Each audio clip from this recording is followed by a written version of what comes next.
5 seconds remaining. All right, we are going to transition in 3, 2, Radiant 1. team ban.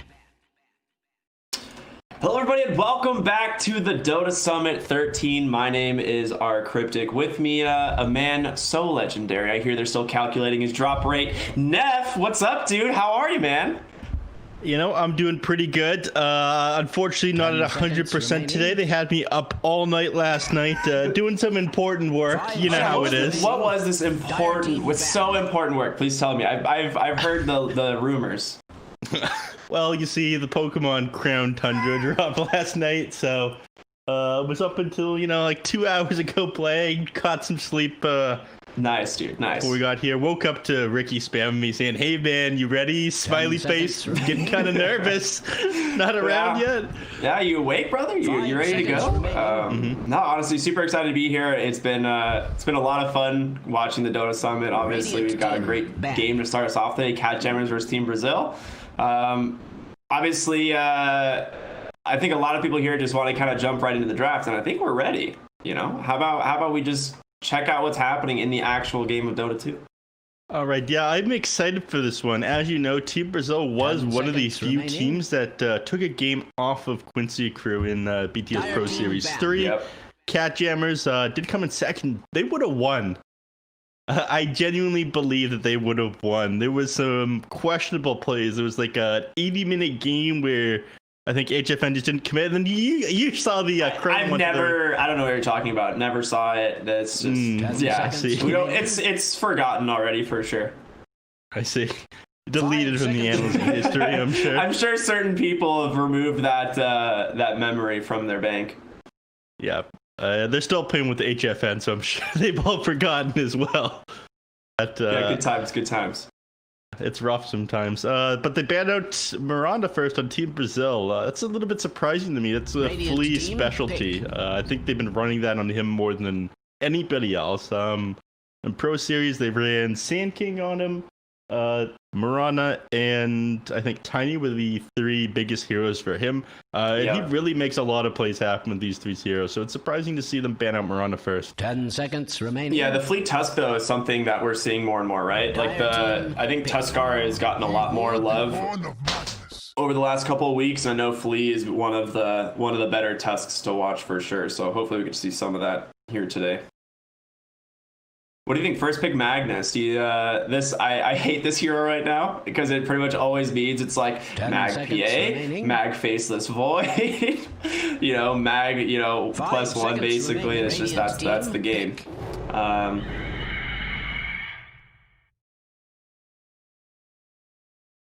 Yeah, and this is after the major nerfs to Empower too. But hey. It's still good. Who would guess giving a core cleave and like 30% faster farm would be 10 good. seconds remaining. 5 seconds remaining.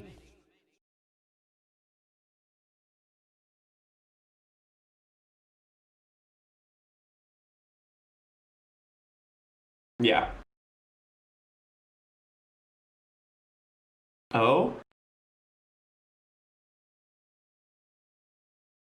That is a hot scoop. What do you mean tonight? Everyone was being like, oh, end of November, new hero, big patch, right? That's what we heard from Valve, right? Is they're like, hey, we're gonna have new hero end of November, and everyone just I think assumed we're gonna get our big content update or patch or. Dude, if it happens, I don't think... okay, you can't see right now, but I'm a big fan of the month of October. Specifically, Halloween and Dire Tide related events would be right up my alley. So if this happens... Dire team pick. I probably won't sleep for the next several days, which is going to cause a real big issue when it comes to actually trying to cover these games coherently. Snapfire, dude. I love this hero. Freaking love Snapfire so much. I've been playing her myself. Not well, I want to point out, because I just started playing Dota again after like a year off. But hey, it's happening. We're getting there. 5 seconds remaining. Radiant team ban. Faceless Void. I watched kind of in and out. I've been on call working for the last like 7 days, so it's been hard. Yeah. 10 seconds remaining. 5 seconds remaining. It's bad, dude. I realized I like crunched some numbers, and in not this last week, the week before, I did between work and streaming 84 hours, and then this week between work and streaming, I'm up to 76 already, and that's not including today. So we're getting there. It's a grind, but it's super worth it. Big fan. Dota's a great game, man. A lot of Dota to cover all the time. 10 seconds remaining. 5 seconds remaining. It's so good. Dire team ban.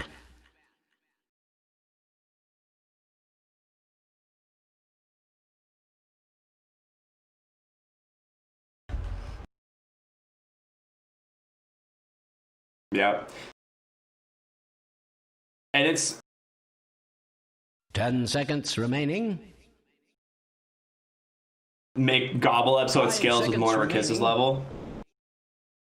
Yeah, I thought that would make more sense because right now, like if you're running Snapfire as a core, you can get an 11-minute Aghanim Scepter on this hero, which is not that unreasonable if you have a good lane. Like I played this hero pretty poorly and managed to get a 12 flat Ags with Bracer Brown Boots and was just walking around. Like I had a level 6 Tiny who was my support, and I was just throwing him at enemy heroes, and we're just killing anyone we see. And it's just, or Clockwork even, you know, just a good hero you can just throw in, yeet in, and it's a 550 damage nuke. Like, it's absurd. It's so good. I love it. Very fun hero. And then if you like need the ultimate as well, you just like follow it up immediately with the ult, right? So you can preemptively hit like 3 Mortimer Kisses blasts before they even have a chance to move. It's a good hero. Very fun. Fun to watch. Fun to cast. Big fan. That ability, that ultimate on Snapfire used to do even more damage. Dude, it was bonkers. Yeah. It used to be so broken. 5 Yeah, we might see Gobble Up get remaining. tweaked. We might see it get tweaked. It's still a broken ability. Way too far away. Dude, the ult I think is more balanced now. Gobble Up I think is the only one that's rough. They might just give it like an extra 10 seconds on a cooldown. Yeah. That alone might be enough to make it fair. Right now it's very, very, very easy to just like cut 2 lanes at the exact same time from like Snapfire. Mm-hmm. But I like the Faceless Void, kind of somewhat of a deny pick here, right? Because we see it's obviously very good for CatJAMMERS with the Snapfire synergy and the Magnus and power. But for Brazil, it's fantastic with the Phoenix. So I think they kind of knew that this was going to happen as soon as you saw the mag, that they could pick Phoenix and then Snapfire would be like an obvious response. So it might have been something that they mega brained here and was just like, all right, we can set this up, get ourselves the Faceless Void for ourselves and deny pick it. One thing that's interesting though is they haven't banned out any of the other like really big synergy heroes with Magnus here, right? It's all the offlaners. They're trying to give this Faceless Void an amazing lane. Yeah. I think it's just like the ultra value pickup there on Faceless Void. Like it's great with the Phoenix, as you say, but it also denies it from the enemies grabbing it. And this is one of the more popular things that people have been doing lately in their drafts. That's something that a lot of teams have realized is very good in Omega League. They pick the carry when they pick second, and then they ban out 3 heroes that counter it in lane. They take out the Slaughter, the Venomancer, the Beastmaster. Of course, it's the damage over time and whatnot on the Venomancer that's amazing against it. Okay, there you go. There's your Rubik. Your power belongs to me. Yeah, I get your RP if you're not careful. I get your Snapfire abilities. Anything you steal, well, sorry, other than Little Shredder, it's not great. But those other abilities on Rubik are amazing.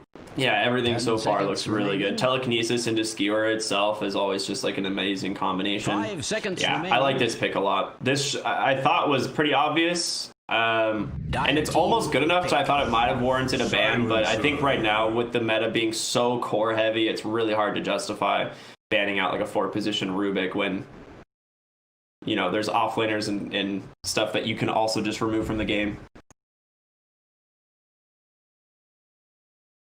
10 seconds remaining.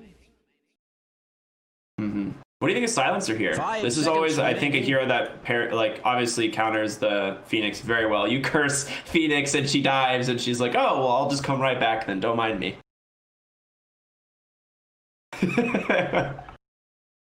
Yeah, man.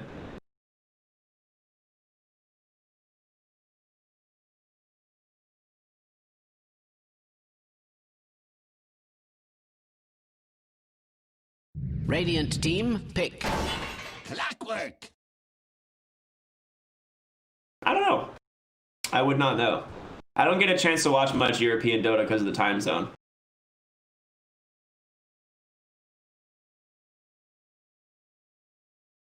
Yeah. I just 10 make seconds sure that, remaining. you know, I mostly only have the option to stick with NASA, 5 which has been fine seconds with me because I've had a remaining. blast doing it for the last, few months. But yeah, if I most of my like EU like knowledge comes from Twitch clips or the Dota Reddit, which not a super reliable source.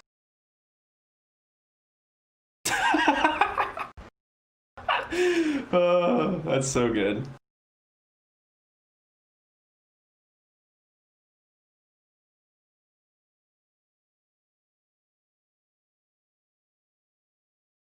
Yeah.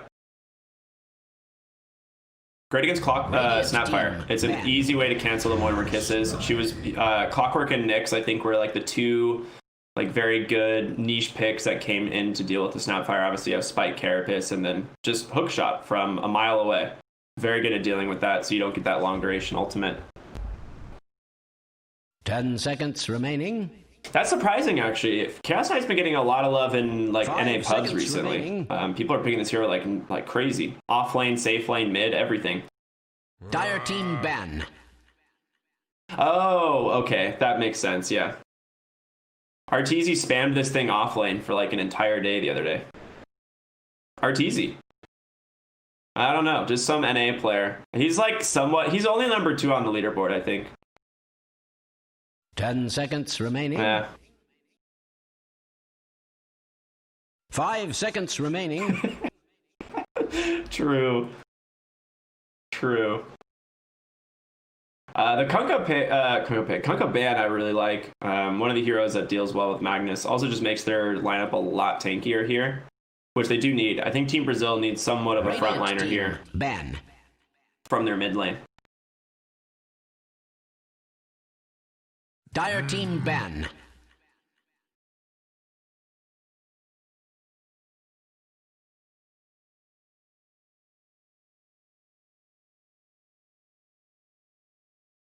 Yeah, makes sense. Well, they removed their Pango. I know that's a Radiant Team Brazil team, pick. staple. They love to pick this hero.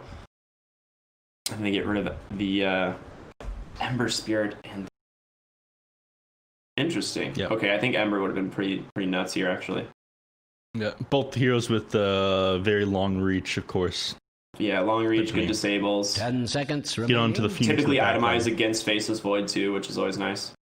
Yeah. Dire team, pick. Earth Spirit.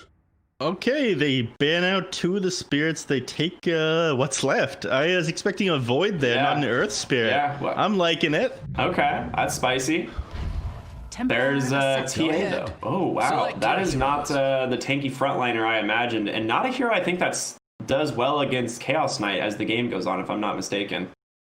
No, she gets absolutely destroyed. Refraction gets blown up right away. Completely destroys Templar Assassin's positioning with that Reality Rift. The stun Do they works not very well just- on her. So who do they want to run mid here? It's definitely Magnus, right? For CatJAMMERS, that's got to be their mid lane because they're running HFN Chaos Knight. It could be Snapfire. You don't want to run Snapfire. I guess you could go a value point of Lil Shredder and just blow up her refraction every time she pops it. It doesn't sound that good. It doesn't sound that It's good. bad. But It's very bad. But Is Ally Magnus? on Magnus. Okay, let's see this. Oh, Bryle Okay, the Silencer. Okay. That makes sense. Silencer is one of the other big counters. You just drop Curse on her and throw a Glaze. It's really easy. Yep. Press the W on her. It's that simple. Who would have guessed? Yeah, Silencer used to be one of my more successful heroes. Not for ages though. Remember when Yeah. that E-spell of his disarmed you. Those were the days. Or when you could grip allies from like 1,000 range away, and then they made it a 25 talent because it was so good. Oh yeah, the Earth Spirit. Geomagnet. Oh my god. That's like Earth Spirits was just it was nuts. Dude, Silencer's Q used to drain mana. It didn't just drain health, it used to take your mana too. I remember. Yeah. Yeah, those were the days, man. You just press his Q in lane and you're like, cool, I have no mana or health. Yeah. Good stuff. Man, it's crazy to think of how busted some of these heroes were back in the day, before people were good at Dota. I think the #1 offender is Storm Spirit. Like, roots and leashes and whatnot weren't a thing. You could just zip out of everything. Yep, absolutely. He had more movement speed. I think the mana cost of a lot of his things were lower. We're just not meant to be. There were tricks for playing against some of these things. Templar Assassin used to be a little bit better than she is right now. A lot of the other heroes are weaker, and she's about the same.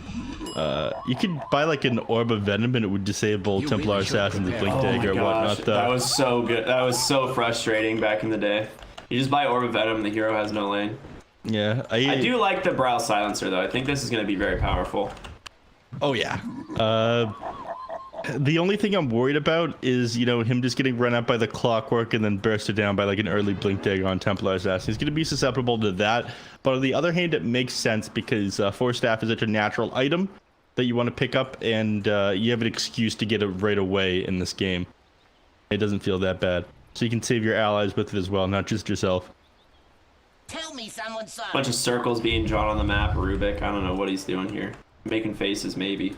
It's Flea. The man's Why, thank you. Why, thank you. Oh, he's got the really cool Rubik set. 30 This thing seconds is so to epic. battle.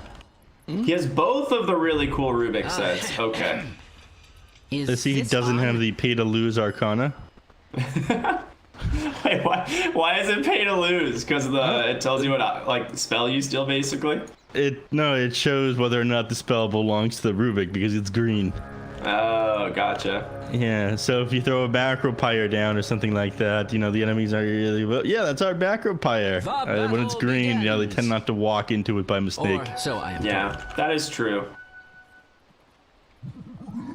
A bunch of other spells like that as well. It looks great, don't get me. Wait a minute. We're running King RD clock here. I did not even notice that. So it's a 3-position clockwork. I'm not a fan, I'm going to be honest. 3-position clockwork, it just feels kind of useless to me. Anything that you can, I guess, Clockwork is a hero that is able to function basically just as well without gold as he does with. So it feels as if putting him on position 3 is a little bit of a waste, but Flea does play a greedier 4, so I wouldn't be surprised if he, you know, taxes King RD in this lane a little bit. Yeah, we're gonna see Magnus just running at the Phoenix here. Gonna be a really nice harassment in the bottom lane. Magnus trades really well as a 5, but so does Phoenix, right? You get those fire spirits, you just have to play around that cooldown and then you'll be fine. One thing that I will say that it gives the Clockwork a little bit of potential here is gonna be the potential for a Spirit Vessel rush. But if you're dealing with a CK, I believe Phantasm's just going to remove that. Core Snapfire, like, yes, that's a great way to just, like, get on top Spirit Vessel and try and bring her down, but I don't know what you actually build to you know, feel, like you said, super impactful on the Clockwork this game. Yeah, it's going to be another game where you're just forced to get a Force Staff, turn yourself from a Suicide Initiator to just a regular Initiator. And Ags eventually for the... Yeah. Overclocking, is that what it's called? Is that the name of the ability? Overclocking? It is. Right. Nice. Gamer word. Very cool. I hated that at first because it just didn't fit very well with like the play style of Clockwork. Your job was to just disrupt the fight as much as possible. You didn't really want to refresh battery or so. Like you only wanted... It felt like you only wanted one good cog off in a team fight, but... You know, you look at the numbers on it, and it's just insane. It's definitely worth getting. The only issue is closing out a fight and before you're stunned up for 4 seconds. Yeah, it's pretty bonkers. And the funny thing is had that existed in Dota 1, it would have been 100% used for like the Battle Fury clock build, not for his abilities. Yep. The old perseverance on almost every hero. Every hero in Dota 2. Yeah. A man of culture, I see. Oh, yeah. I mean, if you weren't running Battle Fury, Clockwork, or Tidehunter, you weren't playing Dota. Days. Oh man, glory days indeed. I really do think that Aghanim Scepter could be pretty good this game. Not only does he have the ability to, you know, stun through BKB, but the AoE stun could be really good against the CK illusions. Now they do have obviously Chrono to deal with that, but if CK goes to jump on someone, he just gets that nice hook shot right in, rearms and then hook shots a second time. Like that CK has nothing. There's no way he's gonna survive that. 100%. And that part of it is really nice. That's why I eventually was won over by the Clockwork. They're gonna find 40R here. Nice rotation from Moon Meander, and that's nice. A Fairy Fire usage there, still ticking out, but will be able to survive. Will salve up as well. Brile putting a lot of pressure as expected. Got to keep your eyes on Moon Meander. I mean, he doesn't waste any time when he rotates. He just goes right away. One moment you see him in the bottom lane, next he's like teleported or somewhere else, and he rolls in. So basically, as soon as you call missing on him, he's already on you. Yeah, I was gonna say I thought it in my head in draft, but didn't say anything. That Moon Meander's Earth Spirit is legendary, right? Like he is so good at making plays around the map. Oh my gosh, those side blades from 40R there were really nice. This man's cleaned. You have to keep in mind that he's at a significant ping disadvantage in this lane as well. Ooh, they're going again, mid lane. His refraction is available. We'll pop it now, but he's got that curse, and it's gonna get that refresh duration. There's your first blood. I mean, felt like this is just, it's an inevitability. Is that a word? Yep. That's a word, right? Thanos said that. Someone, I'm inevitable. Thanks, Thanos, for the, Webster dictionary. Man.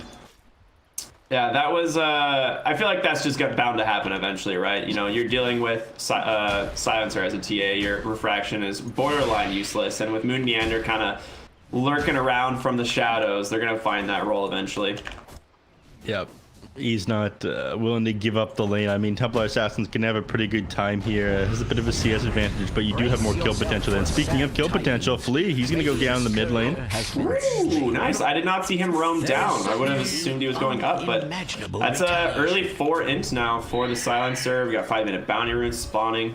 They will go 2 and 2 here. Earth Spirit's going to grab the 2 top, and they've already grabbed bottom since TA's jump. Oh, wait. How he just walks up, he's like, "Sup, dude? Need that bounty?" Looks like you've been relegated to jungle. It's a shame that your lane isn't doing too well, Yeah.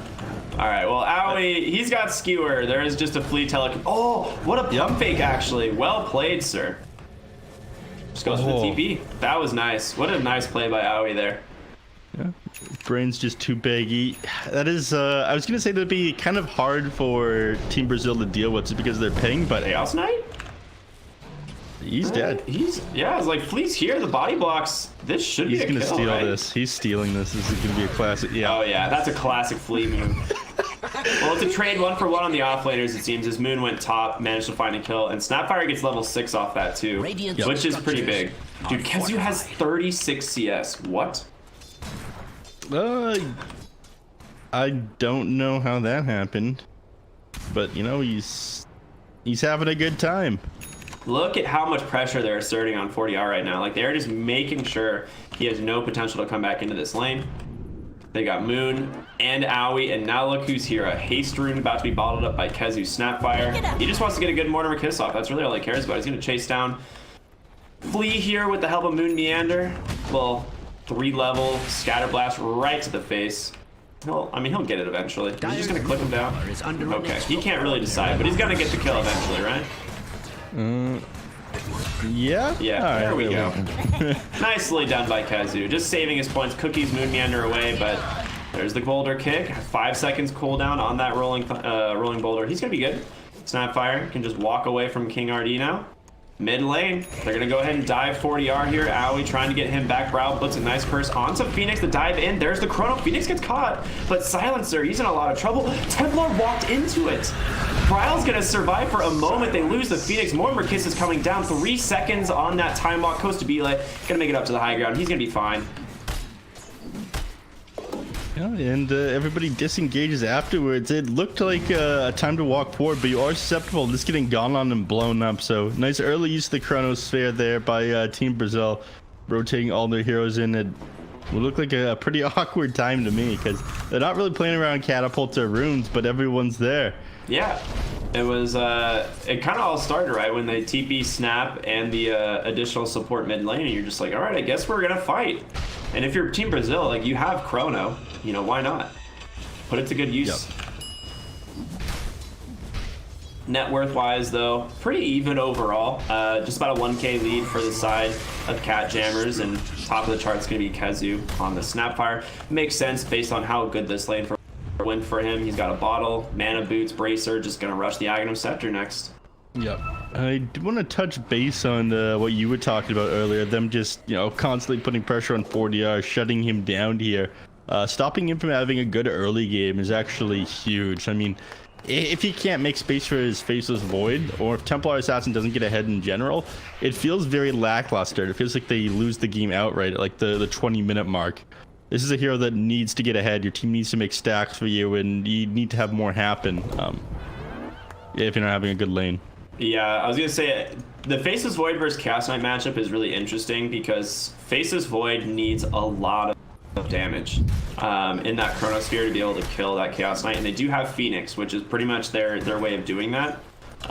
But if he wants to try and get a solo kill, he's gonna have to be several items ahead of the CK. And right now he's on a good pace, but like you said, TA is gonna be the one who has to make a lot of space since he is going to this Battle Fury. Yep, and I don't see that happening, given how the lane's gone. He's been forced out into the jungle like this. Yeah, you have CK and power, which is pretty darn good. Oh man, bottom tower is being what a hero Magnus is. Yeah, I want this hero to be off of the position 5. I mean, it makes sense that mid lane, Amanda rolls forward, but it doesn't connect. KJ here, he's trying to get his level 6. They could make a lot happen with the Chronosphere and the egg, so makes sense that they're trying to grab that right now. Bottom lane, goes to Belays. Clockwork. Okay, I'm not sure that Moon's the guy they want to go on. Yeah, I would say you got Kezu hiding on the high ground here. They've sent CK to the top lane, pretty much the standard rotation, right? Once the CK gets, you know, tanky enough, he's just gonna rotate to the off lane, feel a little bit safer up there for the time being. Bottom lane, no, they're pinging. They don't really have RP yet to set up for like more Kisses, plus Faceless Void, not the hero you want to go on with an RP. They definitely need a Silencer Global to follow that up. Both of these pause 5 heroes are struggling over here. Yeah, well, I mean, Magnus at least farms very easily. So he's getting some space in the lane right now to kind of recover, whereas Phoenix doesn't really have anywhere to farm, and a lot of this is because of how much they pushed this TA out of lane, right? So she's gonna go top. Try and slow down the push on this tier 1 tower. Ooh, and you know, Jerry misses a kill in the mid lane. Weird observer work there. I don't know what he's doing, but they do have a good Chronosphere comes out. Fleece steals a level 4 Scatterblast as well. Earth Spirit's gonna fall down. Now Kezu does have a cookie, will be able to hold it for a moment. Is he gonna get bashed? Not quite yet, but a time walk forward. There's gonna be a nice Scatterblast as well to get a kill. The RP comes out from Aoi. He gets that level 6, and now HFN rotates in. A huge Chaos Bolt to the face, takes down Faceless Void. Now 40R on the run. Sentry already dropped, sir. You are not gonna be able to outrun that. Chaos Bolt in 2, but gets that blink off. He's gonna be fine. Yeah, it looked like a double refraction right there, just blocking so many hits. Flea, I think he's about to go down. Yeah, they can't save him in 3 seconds. He got fogged initially, but just barely gets vision around that next tree. I couldn't tell if he cut the tree. He might have. I think he mid lane. There's the boulder roll. They got TA. Kicks her right back into the team. A 3-second stun. Global Silence is out. They do manage to take down the Snapfire on King RD, but they're TPing in close to Belay. Nice time dilation. Does do quite a bit. Phoenix has that new egg. No dive, however, for 13 more seconds. Yeah, but without the Chronosphere, you know, that's not really something you want to drop a bunch of range shares on the enemy team. Of course, Silencer you have to worry about, who actually attacks pretty fast. This guy has a pretty big agility growth rate. Yeah, he does. Wait, no, they lowered it. It's 2.4. 39 temporary agility, or temporary intellect right now. No. Does he? I think that's bugged. What? It might be bugged. There's this weird bug with that where the visual indicator for how many stolen points you have isn't how many you're actually missing. Oh no, that was Silencer had 39 on himself total from multiple heroes. Yeah. Okay. So he was very scary. Like it's like kind of like fighting into Slark S and shit, right? You just don't do that. Yeah. Radiant's bottom tower is. But a lot of space for CK. He's now top net worth. Has that Midas completed, putting it to good use. He's feeling himself, man. I'm not a big fan of Midas. Tower is under attack. Ooh, 40R skewered right to the high ground. They get a dust out as well. Phoenix goes into the silence. The Mortimer kisses. They bring him down. Costa Bile. No chrono, but a nice hook shot's going to find Kezu for the time being. Can he get out of that cogs? Doesn't look like he's going to get taken down pretty easily. Now it's just Moon Meander and Owie on the run. King RD going to chase him down. Not going to be enough. He gets himself a double kill, and now skewers off to the side. 40R. Will he finish him off for the TP? He does not. He manages to barely escape.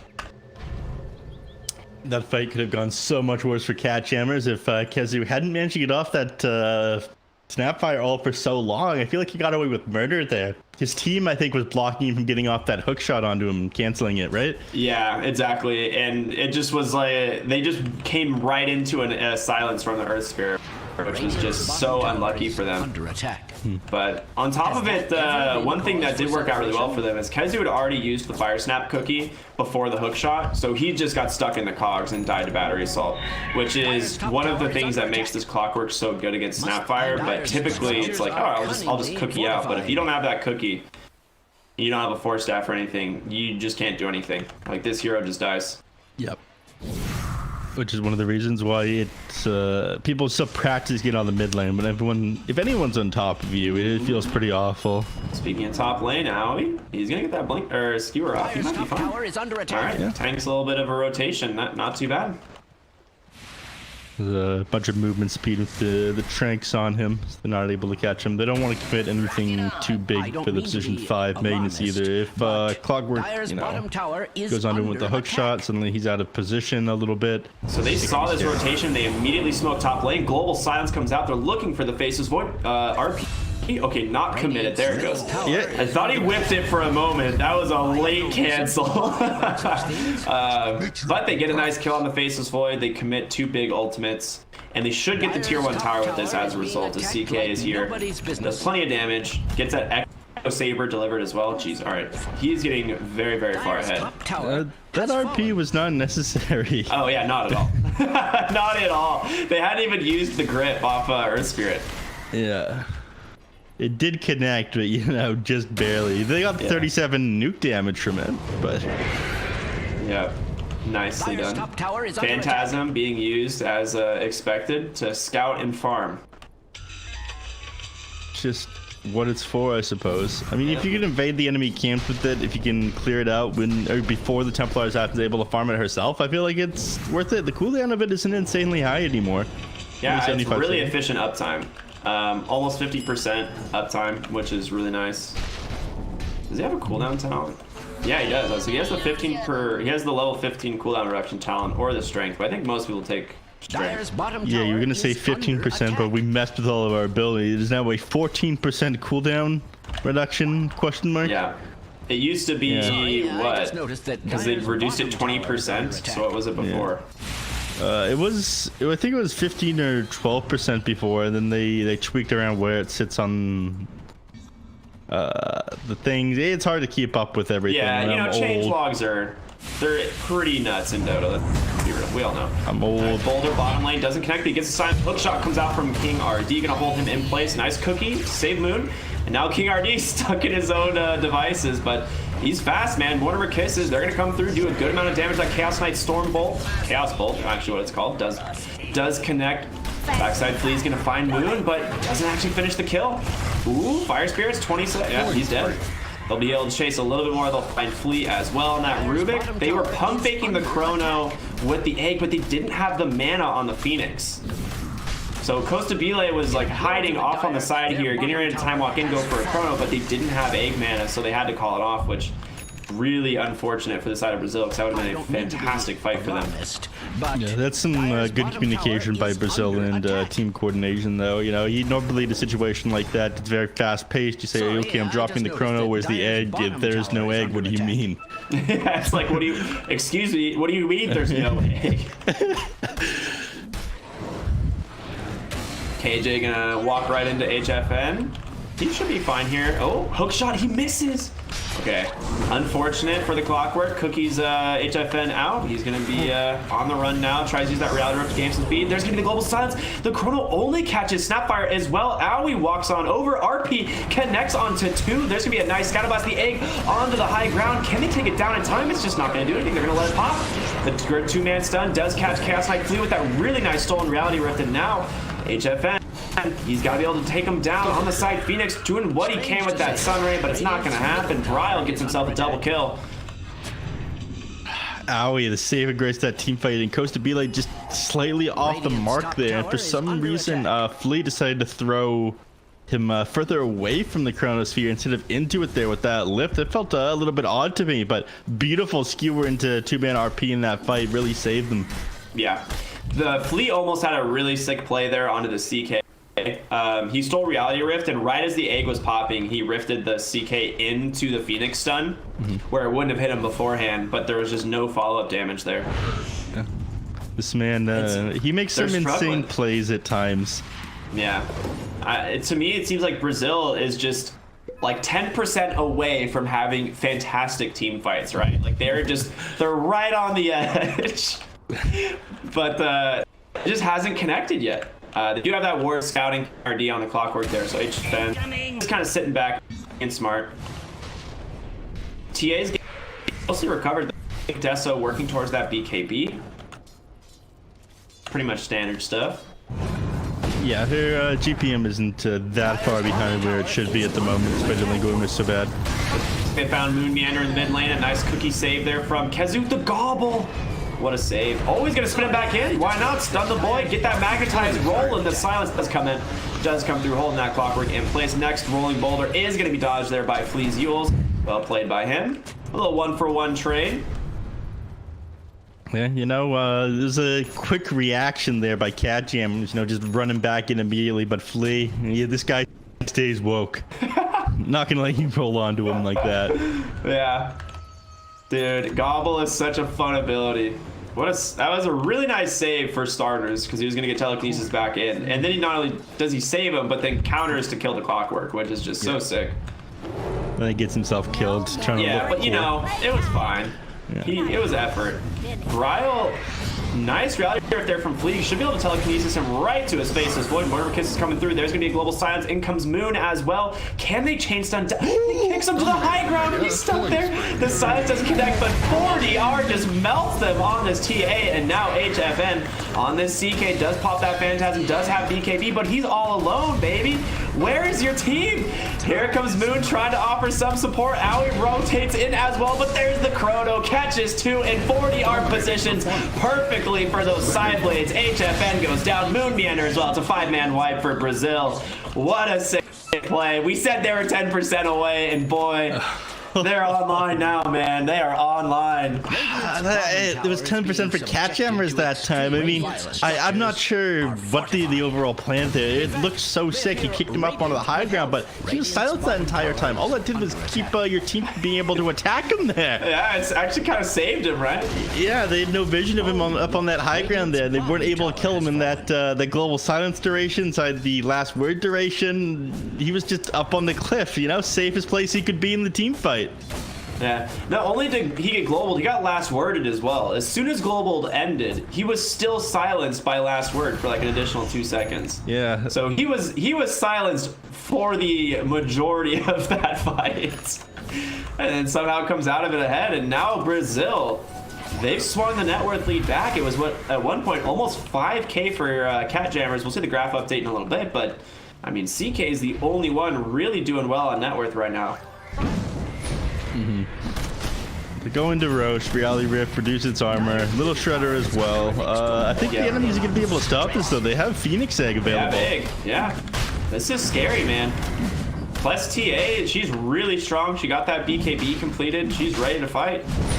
Oh yeah, this is amazing timing for her. They pop the smoke though, and they walk up the hill on the 40R. See 40R. They get the silence, but BKB comes out immediately. KheZu just gonna spin Moon Meander a little bit away and try to run himself. But I mean, that's a 10-second BKB. The perfect RP right on lows. There's gonna be the Mortimer Kisses as well. They turn it. They baited him out for so long. The 10-second BKB just expires. They're looking for Phoenix as well. Do they have the silence to prevent him from getting away? They definitely do. Gonna connect the Boulder kick as well. HFN trying to close that gap. There's your Reality Rift. Couple auto attacks. Triple kill for HFN on that CK. And now you just go right back to Roche. No need to use the BKB on Chaos Knight, but you know, there was an exit there by Aoi. They played around the TA's BKB. She didn't manage to get her hands on anybody because Clockwork and Rubik weren't in position to lock people down. Then, of course, lasted duration wasted by that burst polarity. Aoi's got some sick RPs this game. He's doing this all without a blink dagger. Roshan. Imagine he's got like the, you know, the almonds in his brain activated, so to speak. Everything's just shooting off. He's figuring out, okay, how do I skewer and get multiple people in? The exact heroes I need. My initiation item. Look at Moon, man. This guy is just nuts. Relax, dude. This man has no chill at all. You just run at him. Dragon scale. That's so good. What a great item. Yeah. Especially when it's time to push. We'll see what they decide to do here. Chrono is up, Egg is up, so you always have your way back in the game with these two abilities. Yep, it absolutely. Never feels too far gone. Yeah, certain combinations in Dota are so strong that the game's never really over. I mean, I'm not sure how much NA Dota you watched last night, but there was definitely a 2-hour and 10-minute game that happened on the NA servers last night. What? Yep. Quite a fun experience. When I say games never over, that game literally looked like it was going to end like a dozen or so times, and then it's just like, nope. Were you just casting pub? What MMR was this? You have my attention. This was 7.7k. Oh my god. It was 7.7k. Everyone I know at that MMR, it's not worth the time for them. They would start throwing, they would run down the mid, most of my friends. They'd say, you know what, I'm not being held hostage here. You can't do this to me. I'm leaving.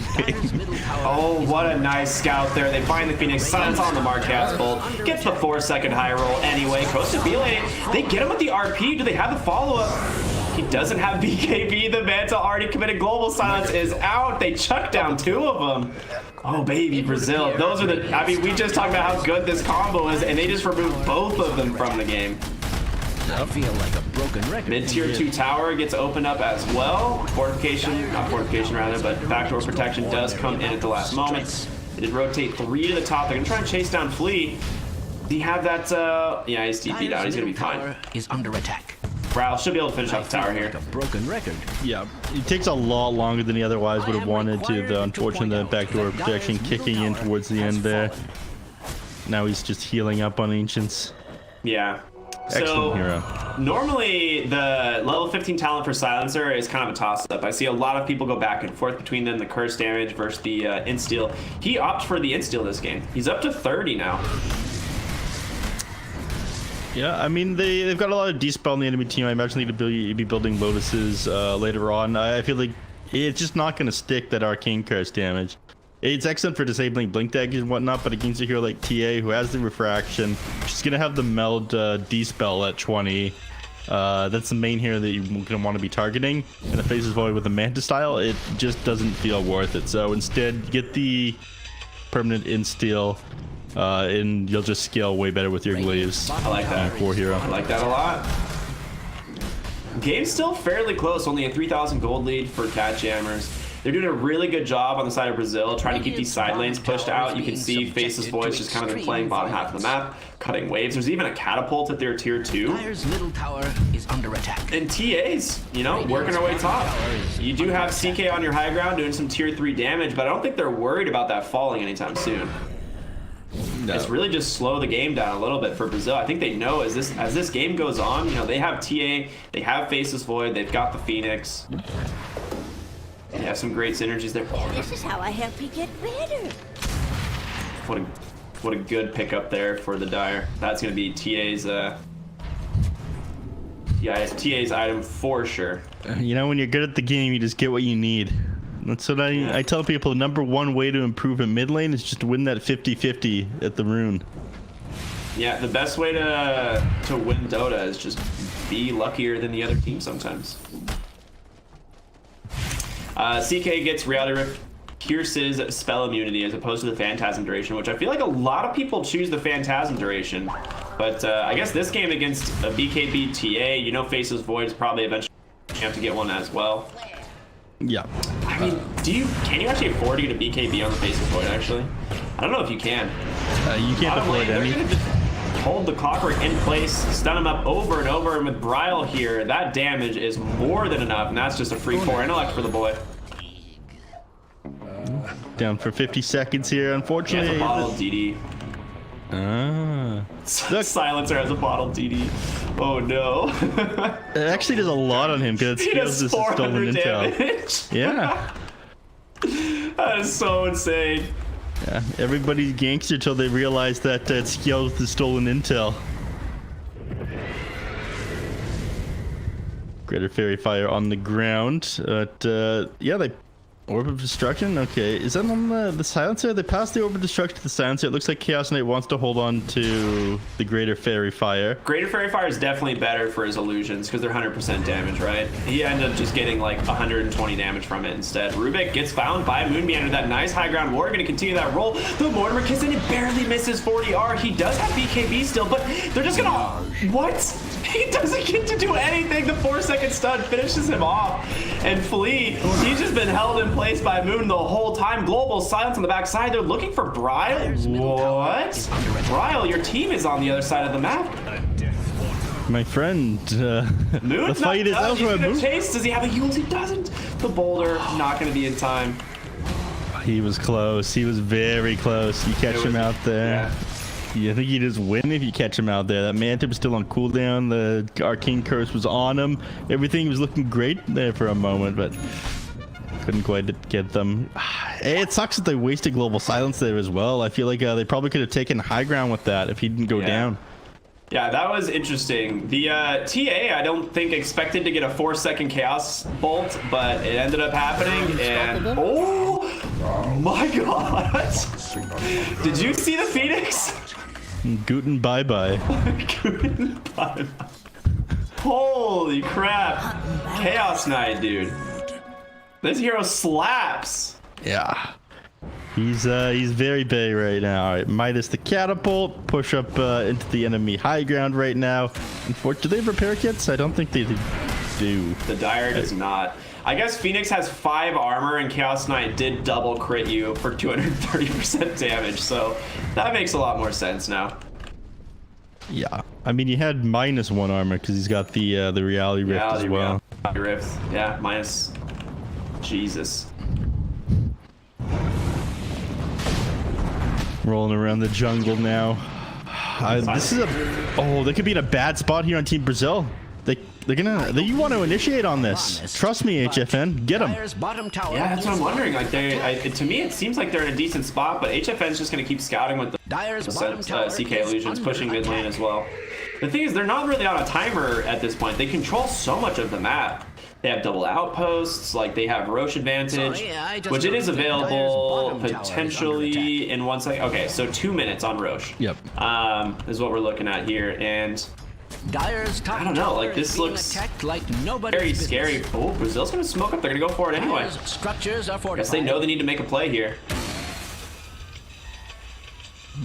Walks away from the tower, pops that silver edge on the Chaos Knight. His Midas is off a cooldown there, so he's not going to initiate. He's going to use the Midas. There's a creep camp over there. Come on. They do see the ward now on the high ground. Good. They have to know that this smoke is happening. Kezu's going to pop it. He sees Phoenix, so they know that they're smoked up. The rest of them are going to sit on the high ground here where they know it's safe.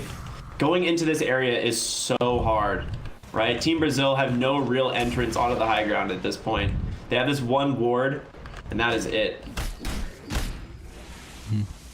In fact, they know it's a bad idea, and Flea, he just TPs over to the mid lane, decides to start shoving in the wave. Yeah, exactly. It's just, unless they get a pick off there in the lane or on the low ground, like if someone was farming like back here, then maybe. But yeah, it's just so scary to go into this high ground area. It's like against Global and RP. I don't know what you would do against that. They're going to chase. They're going to find KJ behind the tower. He ends up kicking him the wrong way, but it doesn't end up mattering. HFN, baby. He's just going to find that Phoenix and slap him down every time he gets a chance. Swiftly. You have even less armor now because he's got the assault cross. At this point, you can't. Oh. That was a gobble up. Manages to barely dodge out a flying Magnus. But they're gonna be able to chase down. They do actually catch a Faceless Void who is invis. They don't know exactly who it is, but they're gonna find him now. Yeah, no BKB. He's gotta be very careful. Owie looking for that RP. Global Science comes out. Moonman are gonna keep chasing as Yule's backside the fight. Clockwork just melted by HFN and that Phantasm. Oh man, they are just non-stop aggression at this point.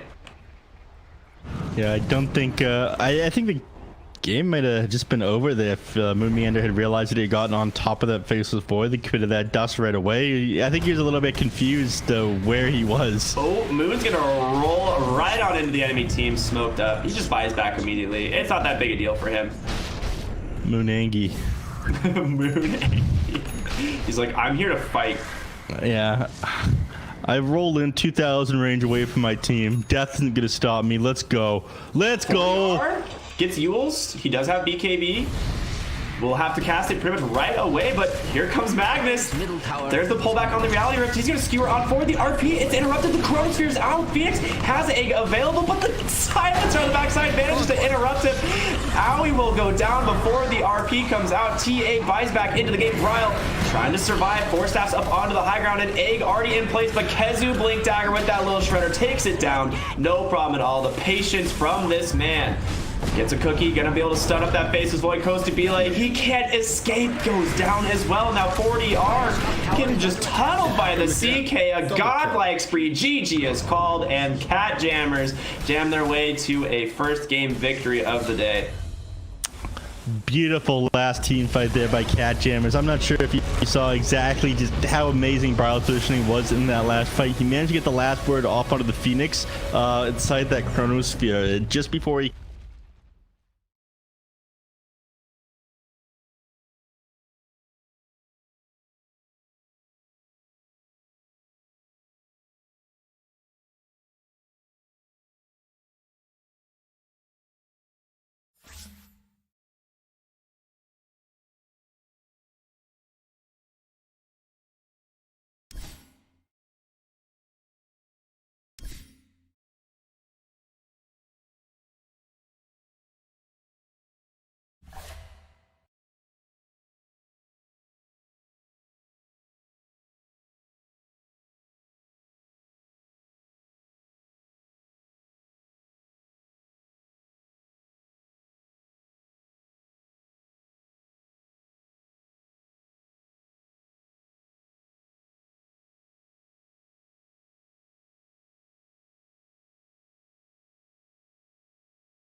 5 seconds remaining.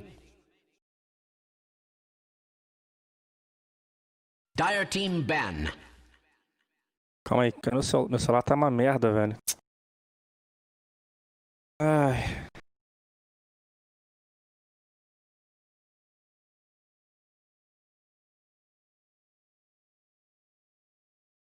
Droid Cam. Vou resetar aqui 10 rapidão. seconds remaining. 5 seconds remaining. Radiant team ban. Bora.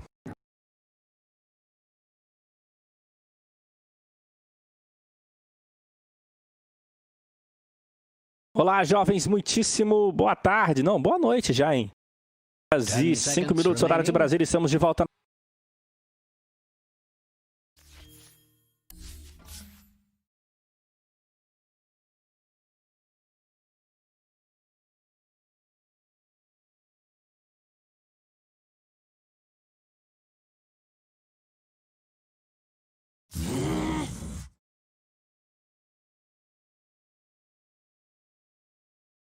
Play of your goddamn life, pushing him up there, but it ended up being good for his team.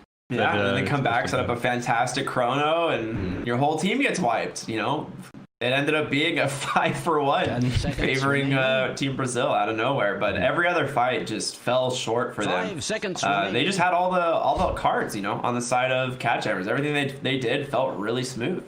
That being said, we've got a game 2. It's ready to go. It's in the pipeline. Should we just get this going, or we got more to talk about? What do you think? Let's jump right into it. Give the people what they want, yeah, not our faces. They want Dota. They want Dota, yeah. Sometimes they throw up the cam as well as a draft. I'm not a fan, you know. It's like 70% face cams and then like 30% draft at the very bottom. You can barely see what heroes are picked, especially once the people actually pick them and lock them in. And we've got the That's what they're getting. cosmetics. They're getting our nice, big, beautiful faces covering the whole top half of the screen. So they're gonna have to deal with it. Remaining. Magnus first phased. This time, however, for Team Brazil. Remaining. Yes, they actually opted to take second pick here in the lobby from CatJAMMERS. It looks like Aoi values that last pick in the game. Was it 24th? Yes. 24th pick? Yeah. I think that's what that's called. I mean, for us non-captains moders, it's definitely called 10th pick. But yeah, for those, you know, try-hard, sweaty gamers, Dire team 24th is correct. You know, working with some like tier 2, tier 3 NA teams, so I've had to pick up a lot of the lingo. Yeah.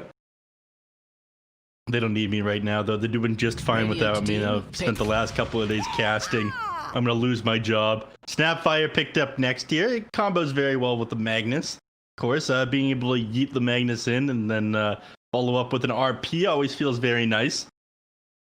Looks like Brazil's taken a page out of the CatJam book, right? This is just, you know, 2 of the heroes we saw last game. But they get a first pick IO on the side of CatJAMMERS. Now, this hero has been really interesting because we've seen him played most of the time, I would say, in the off lane as of recent. I've been seeing a lot of 3-position IOs. Wait, you have? Yeah. Have you not seen this? No. Oh, yeah. I'm seeing almost everyone run it as a 3. It hasn't been played as a support. Most of the time it's being ran in the 3 position. Does it win? Yeah, it does pretty darn good. It's really scary. The question is whether or not Kezu plays it, because I don't know. But either way, I mean, for CatJAMMERS, they might stick with what's tried and true and proven, which is the support IO. Faceless Void. We get a Faceless Void. Okay. So they just kind of do the same counter pick here. They don't want to let him have it. Now, last game, it definitely ended up working out well for CatJAMMERS either way, but Faceless Void, good deny pick. Kind of necessary here, I feel. 10 seconds. Yeah, it's definitely necessary. It pairs fairly well with the IO as well. And then, of course, they get to the thing where they ban out several counters of the Faceless Void coming up here. So we'll probably see the Venomancer banned out again this game, which is great. I hate that hero. I don't want to see him. I don't want him in popularity. I don't want him anywhere near my Dota 2, to be completely honest with you. Almost as bad as Techies. Yeah. But I could go on a rant about those heroes. I need to focus on the draft here. They banned out the Bat Rider. That's a hero that was super popular for BTS Pro Series 3, but I haven't seen so much picked up in Summit 13 yet. That's true, actually. Now that you think about it, it was something that we saw actually a lot during the BTS Pro Series, but yeah, it has kind of fallen out of favor a little bit. 5 seconds remaining. It does get banned pretty often, especially against the Zoomers, but I would say, yeah, it's not getting as much respect as it used to. I think the Magnus is just kind of like the new Bat Rider, unfortunately. Yep. Funny how that happens. Plays 1, 2, and 5 and everything in between. Ban. Yeah, it's funny, you know. I think No-Tail picked it first, and everyone laughed, and he's playing super bad on it. They go, haha, pause 5 Magnus. Look at him miss his skewers, just skewing through the creep wave over here. And then, you know, like 2 games later, after they got to practice it on, everyone's like, oh shit, remaining. Pause 5 Magnus, let's go. They're like, this is dope. What are we thinking? Yeah, I can't wait for it to be removed again, but for now it's pretty funny. Timbersaw banned out, you know, that makes sense. You're playing 2 strength heroes. It feels pretty awful trying to run the Magnus against it as well, especially in the position 5, because suddenly you've lost a support that is able to harass. Like you want to range with a nuke, perhaps, to run against Timbersaw. So it makes sense that they would ban that one out, and they take Beastmaster out on CatJAMMERS. So looks like they're stopping heroes that can, I guess, push early, have a beat Void's timing, so to speak, because you always feel fine if, like, you're playing against the Chaos Knight, but you know it's going to go into late game, because Time Man almost always wins. But the fact that they banned that out in the Beastmaster shows that they're looking to take this late. Yeah, I mean, the CK ban kind of feels the same way, right? It's just a hero that does pair up fairly well against the Faceless Void. You have a really possible long duration stun, good burst damage. It's very difficult for the Faceless Void to kill. And as we saw last game, it was so difficult. Like the Magnus CK just skyrocketed in net worth. You're getting a lot of love right now, I see. What? From what? 10 seconds from remaining. Loyal fans. Oh, yeah. Chair gang, right? Yeah, that's the Ricky crowd, man. They're a bunch of cool people. Big fan of them. Big fan of the Ricky crowd. Good people. Mm-hmm. Well, thanks everyone for showing up. Terrorblade banned out next here. A high armor hero, not somebody Void wants to fight into either. Dire team pick. Faceless Void is somebody who wants to man fight, and Terrorblade just beats practically everybody due to his huge agility growth rate. Wind Ranger picked up next. That'll probably be the Moon hero. He plays very greedy pause for Wind Ranger. He like rushes MKB. It is super awesome to see. He makes tons of things happen with it. Yeah, I there's a couple people I've seen just go this MKB rush on the 4 position. I think a lot of people nowadays are going the Javelin Blink into MKB because the Blink Dagger has just been so strong in helping set up kills. I tried it out yesterday actually, and it just felt incredibly powerful. But nothing quite like watching a 4 position Windrunner with an MKB just solo a core. Mm-hmm. You love to see it. I mean, Wind Ranger is and has always been super great at playing that anti-carry build, especially once they change Focus Fire and actually be a good ultimate, being able to run as you have it. It was an awesome update. Yeah. God, I forgot that was a thing. Oh my goodness. Team pick. The before? Yeah. The before for time. Some Rick and Morty nerd is gonna know where that quote was from, but we'll see. Not myself. You know, the hardcore Ricky fans, the Rick fans, as they would say. Remaining. You would need a very big brain to understand it, though. Slaughter picked up next here, so they'll probably pick another physical damage hero to go alongside this. I wouldn't be surprised to see a Phantom Assassin picked up next here. CatJAMMERS thinking pretty hard about that one. That has been one of the more popular combinations, is the Slaughter with the PA. You know, you throw out that Crows of Haze, and suddenly you're on top of a hill with the dagger and whatnot. Yeah. It blows my mind that PA is in the draft right now. They do pick up Night Stalker, which is a fairly good hero against the Phantom Assassin in general. in the lane stage. Also really good at trying to actually secure the kill on her because AoE Crippling Fear negates all of her escape mechanics. 10 seconds remaining. Forces her to get a decently early BKB, which is I think why we've seen a lot of Night Stalkers kind of show up more and more. I'm not sure how much of the qualifiers did you watch of the NA quals? Yes, I watched all of them. Okay, so you saw the emergence of Night Stalker just like run train on the open qualifiers, right? Yeah, Luke, he made some pretty good plays with it. There's a couple times he's up against like Wind Ranger, for example, and they'd TP into counter kill him, and he would walk into the Wind Ranger instead of away, so he couldn't get the shackle off with the Crippling Fear, then straight into the trees and stuff. It was pretty sick. Yeah, there was a lot of good stuff. They take the PA anyway. It's just too good of a PA pick already. Like you said, you have Slardar, which is a great counter to the Faceless Void lane. You have the Corrosive Haze packed with, PA armor reduction, who's a natural Deso builder. She will probably just skip. I would assume she just rushes Deso BKB this game, skips Battle Fury altogether because she has the Magnus. Yep. And just goes super ham at like the 20-minute mark. Yeah, that's probably what they're going to have to do, because the later this goes, once you do have like the Pause 4 with the MKB on the Ranger, you're in trouble. Yeah, absolutely. You don't want him blowing you up, and that's one of the things that Wind Ranger is better against with the PA. But other than that, you're looking pretty good with the heroes on your side. So, last bans here for CatJAMMERS. Your draft is looking pretty solid on Team Brazil so far. I'm not sure how you round this out. Oh my god. And it looks like Howie's not really sure either. He's thinking pretty hard about what he wants to ban. Yeah, I mean, it's a good looking draft. Yeah, it really is. I look at everything on that draft and I'm like, I'm a big fan. They banned the Kunkka once again, just not something they want to deal with. The Invoker ban is actually really strong, that I think about it. That would have been a very big thing to deal with. Yeah, being like counter initiate from those Chronospheres with the tornado and whatnot, and stop them coming online too fast in the early game. Quaswex Invoker is great at stalling out the early game. Absolutely. It's just an incredible Spirit Vessel game as well. You have Faces, Void, IO, and Night Stalker, all that just get absolutely crushed by Spirit Vessel Cold Snap. So, yeah, this was a very, very, very good Invoker ban. Always just too smart. The dude's at a Giga Brain, dude. He won TI. Yeah, I would say he's the driving force behind that TI. Oh, yeah. I think a lot of people agree. Howie was a huge part of that one.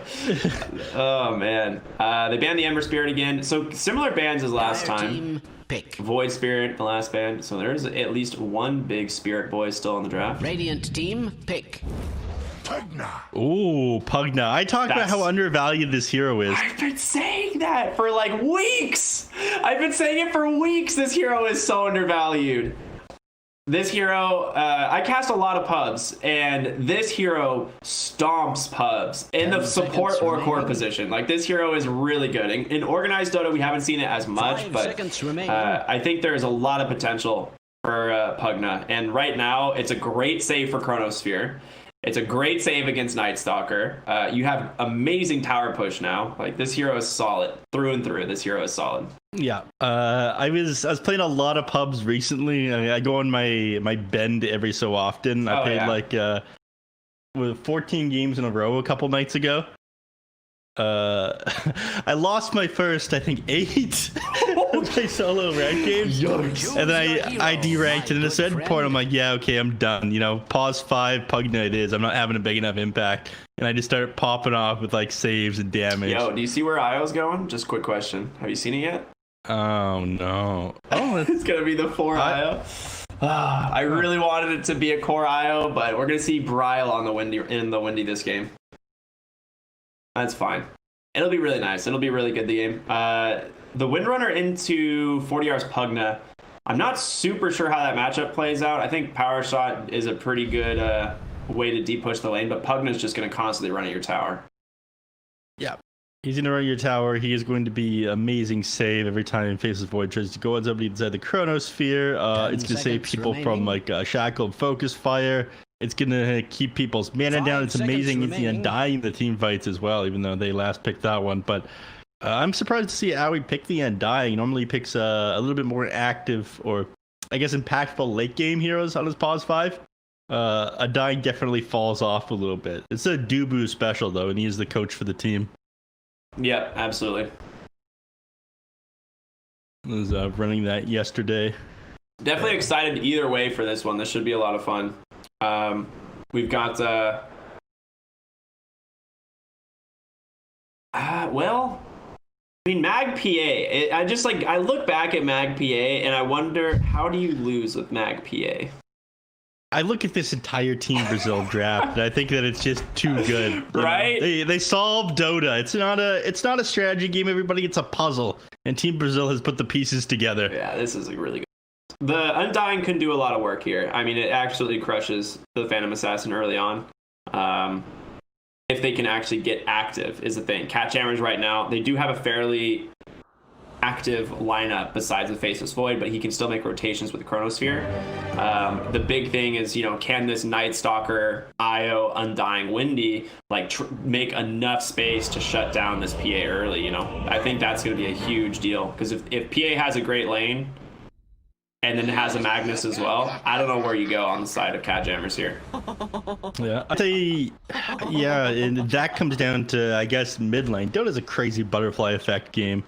But if the Pugna manages to pop off and you need to start sending heroes mid in order to deal with them and stop his pushes into the tower, then you're not going to be able to shut down that PA with the Empower, and your game is going to fall apart. So ease of execution is definitely on Team Brazil this game. You have your work cut out for you, and you need to constantly, I guess, remind yourself what your objective is on CatJAMMERS. Take a look at bottom lane for Team Brazil, and just make a quick note of who's playing these heroes.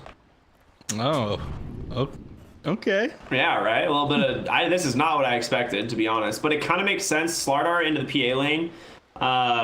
She just Slardar into the Faceless Void lane. He can kind of just time walk some of the damage, but I guess his goal is to just trade with the IO. I don't really know. King RD can just farm it pretty easily from far. He's not really threatened by that Faceless Void, I suppose. I'm not. Yeah, he's not threatened, but he's also not going to be able to do the damage. I mean, Scatterblast is one of the better abilities for Harass, but up against Void, it's pretty useless. So yeah, they're just going to use him to farm the lane rather than use him as a support to harass the Faceless Void. I don't mind that so much. Yeah. Kezu rocking that brand new Night Stalker set. I love this. This is easily one of the coolest sets that came out this year. This thing is so dope. The battle begins. Does he have the weird hands on the crippling fear? No, he does not. No, he people don't use that often. The new Immortal, for some reason. It's kind of bad. I mean, I use it because I got the gold one. Yeah, I have the gold one too. Yeah. And so I want to feel good about myself. Hey, check it out. Nobody has this, but apparently you do as well. Hey, Gaben, just remember, we bought enough to get the gold gauntlets, okay? Just remember that. But yeah, I don't love the animation for it. That's why a lot of people don't wear it, I feel. The blue one, I think, actually looks a little bit nicer, to be honest with you. Yeah, agreed. It's more on theme. It's definitely more thematic for Night Stalker. Oh, Flea. Just pump faking the Slither and Crush and denying creeps in his face. So you can pretty easily secure range creeps with Scatterblast and Slardar, it looks like. Oh, they even get the deny. Alright, bottom lane is going really well for Brazil so far. Yeah. It's going to continue to go well for the first couple levels. I mean, Meander, he's not tethered to Faceless Void for some reason. Okay, now he is. That was odd to me. For a little while there. He's just not providing him with a passive regen. If people have started to do this, they just go the Bracer level 1 on Io. They get the extra damage, they get the 0.75 HP regen, and they get like a set of tangles with it. It's actually pretty good. Because you just can sit by the tower, right? He can just walk into tower range and provide extra regen to his Faceless Void, which a lot of people forget. These towers, they provide an additional 1 HP regen now. So that's one of the things that made Io kind of a little bit stronger in these lane phases now, is you're just all right, well, super value tower HP regen. My hero has been buffed by you buffing the towers. Yeah. That's the thing that makes Dota such a complex game, right? All these side buffs. There's so many that happen every single patch. You don't even think about it until like a random interaction in a game. And you're like, oh, that's pretty good. Yeah. Love the meme reaction there, Ricky. I don't know what you're talking about. What meme? The one of my friends, one of my friends wrote an article recently on that point, though, talking about how Tinker has been pretty consistently buffed, but just due to the changes in the game, it's not a great hero anymore. Yeah, it's true. So top lane, I mean, I'm loving this Undying. He's just doing such a great job trying to zone out Costa Bile and KJ from the lane, but I mean, PA's still farming. 16-3, 17-3. Like, she's just having a good time. Yeah. Night Stalker, it's great later against the PA, but early on, like, your attack windup is pretty slow. You don't walk very fast. You can't deny. Your guy basically has, like, arthritis and stuff. He's just not having a good time pre-night. Yeah. As soon as that 5-minute mark comes around, though, it's just like Kazu just runs at PA. PA will like resort to jungling, especially if Aoi gets this like level 2 brain set. Oh my gosh, level 2 Soul Rip online. We'll probably see Costa Bile have to leave. Yep. It's amazing how well Soul Rip scales, right? This ability is so strong. Like this ability does so much damage. Yeah, you just need like 20-25 units to get the maximum / damage from it. Thankfully, I realized that was a little bit unreasonable and never actually used Soul Rip to its max potential. Yeah. Ooh, nice time walk bottom. Misses the Snapfire cookie there. Well, they're gonna chase on Moon Meander though, and he's gonna get the bash. Is it enough? Can Moon get away? One more auto attack. King RD gets in range. That's the first blood. Oh yeah, baby. I think I'll go. Extra tower armor and regen is going to save you there. Yeah, not enough. Flee with the classic Orb of Venom Windlace build on Slardar. Coming to pubs near you. What a time to be alive where this is the pause 4 build. I mean, it makes sense to an extent, right? The idea is just kind of run at them and get these chain stuns, right? Level 2 Bash of the Deep, into Slytherin Crush, Cookie. You can't time walk that. Time walk only gets 2 seconds worth of stun. So. Dire's middle tower is under an extraordinary amount of stress. And Windrunner, fairly even. Almost exactly even, some would say. Yeah, I wanted to touch on that. I think it was going a little bit better for DR here, but unfortunately you got the Arcane Rune on Bryle, so it makes it a bit tougher. If Pugna was able to spam his Nether Blast and go to creep camps afterwards, he would have been in a pretty good place with that rune. 5 minutes roll around, and Aoi, I mean, sorry, KJ, he's on the Megan's last game. Skewers up out of the high ground, takes the enemy bounty rune. Yeah, very smart. Bryle now has to get a bottle refill else. Ooh, he misses the power shot, actually. Has to get a bottle refill elsewhere. What's going on bottom lane? There's some moving around. Moon Meander, he's protected for a moment thanks to that overcharge. But, I mean, it's just Fleet. He just claps him. It's level 2 Bash of the Deep. Just chase him. 6 seconds still on that time walk. And HFN's going to take a good amount of harassment from it as well. Yep. They don't want to dive that far into the tower, though, and of course, now he's got time walk again, so the Wiz will bring him his boots, probably. Yeah. Oh, no. Early. Ooh, he's going mid lane. Oh, he's going to refill Bryle's bottle. That makes sense. I was like, he's going to need to get a bottle refill else, like some other way. So it makes sense. He goes mid to refill his bottle. 6-minute power runes coming up as well. But Faceless Void bottom lane, he's dead. He goes just a little bit too far forward. Gets chain stun down. Pugna denies the power rune anyway. Shackle on the mark with Focus Fire. Moon Meander trying to give some support, but he creeps there. Magnus rotates on in. I don't know if they're going to have the damage to finish off Bryle here. He's just going to wind run away. He's going to be nice. Nice and fine there. That was a little bit slow on the life drain by Pugna, unfortunately. He didn't get to take advantage of any of that bonus damage he could have had from Decrepify.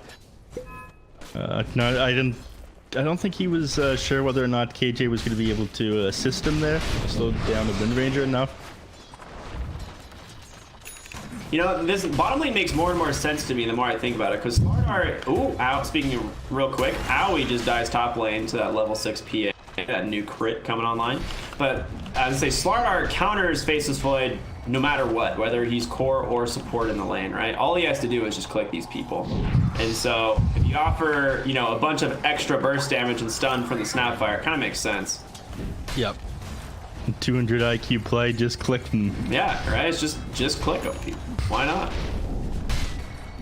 A lot of space for KheZu now top lane since it is nighttime, so he is now top of that CS chart, 12 denies. PA's right there with him, but she's definitely not getting the free farm she was earlier. Oh my god, Face's Void just time walked like 400 damage. I just saw his health bar like go all the way down and then all the way back up. That's value right there. Pugna, unfortunately, he doesn't get to do Pugna things. Every time he does, you know, there's someone in front of the tower. But Bryle, he gives a little bit of space to Aoi in the mid lane since he's under level, and he tries to find a kill down here in the bottom. They see him with this ward, right? Like, they know that this rotation's here. So Slardar just kind of backing up for a moment. So is the Snapfire. She's just going to base, I think. Yeah, she's going all the way to base. Power Bryle bottles that illusion, and they're going to see KheZu now rotate to the mid lane. Does have Dark Ascension available, but just uses that crippling fear. They're going to try and take down the Pugna. Focus fire on the mark, but a great skewer. Power shot comes through. Nice life drain. They don't have silence this time. 40R. Keep himself alive for a little bit, but he will get finished off there by Bryle. A great Chronosphere. Good rotation from HFN. The power shot comes through as well. Double kill for Bryle now. KheZu's still got some time on this Dark Ascension. King RD, he just TPs into his death here. Tries to get a Scatterblast burst off, but not gonna happen. 5 heroes from CatJAMMERS in the middle lane. You know, when it's time to go, it's time to go. That was a pretty good rotation there by them, and you can't do a whole lot about it pre 10 minutes right now. A lot of these heroes under-leveled. Flea, he just got 3 points in the dash to deep, and of course, Magnus, prior to having that RP online, they can't really punish these dives underneath the tower, so nice identifying that on CatJAMMERS. They could just go for it. Yeah, I mean, we saw this kind of last game too, right? There was at one point 8 heroes in the mid lane, but CatJAMMERS did the same thing. They rotated 4 or 5 heroes to the mid lane, make an early rotation. However, Brazil responded with the Chronosphere from Face's Void, but must I repeat myself? If you have this early Chrono and you have this Night Stalker, put it to good use, right? Like, get some kills, and really well played by them. They didn't get that much else from it, unfortunately, but you know, EXP on some of their support heroes and continuing to make KJ's game difficult. He's only sitting at level 3 right now. We're almost 10 minutes in. Pugna pushing bottom tier 1 while Face's Void and Moon push top tier 1. They're pinging out mid lane though. Focus fire is on to KJ. He's got that Javelin online. Nice rotation from KheZu. Crippling Fear holding the PA in place for the time being. Mortimer Kisses, however, going to do a lot of damage. Cosplay just blinks back onto Undying. Can Aoi actually get out? The Mortimer Kisses finish off Bryle on the backside. Another dagger. It crits this time. Instead, we'll be able to find 2 kills now. Tower is under attack. I don't think they're going to keep chasing, though. They do now have level 6 on Flea. Tower is being attacked like nobody's Wow, that level 6 from King RD, I did not expect to do that much damage, but he just soloed Bryle on that Windrunner. Yeah, you know, I was talking about that. I still think the ability's broken. They reduced the damage before the series started. You would disagree, and maybe your opinion has now changed? I don't know, man. I mean, realistically, Bryle only has 1,000 HP. But he hit pretty much every Mortimer Kiss. He led those perfectly. I think he hit a lot of them, yeah, but you know, you only really need to hit half of them on him there. And in like 3,000 range, it's kind of ridiculous. Is it 3,000? It's... I thought it was 2,500 or something. Yeah, I might be exaggerating slightly. It might have been, I think it's 2,000 or 2,500. I think they used to be a little bit more and they reduced it, but it's for some reason not on the tooltip. Useful information, I'm sure. Dire's top tower is under attack. Just eyeball it. Yeah, just eyeball it. It's bigger than your screen. It doesn't matter. In a Looks to be 2,500. Tower has fallen. Is it? Okay.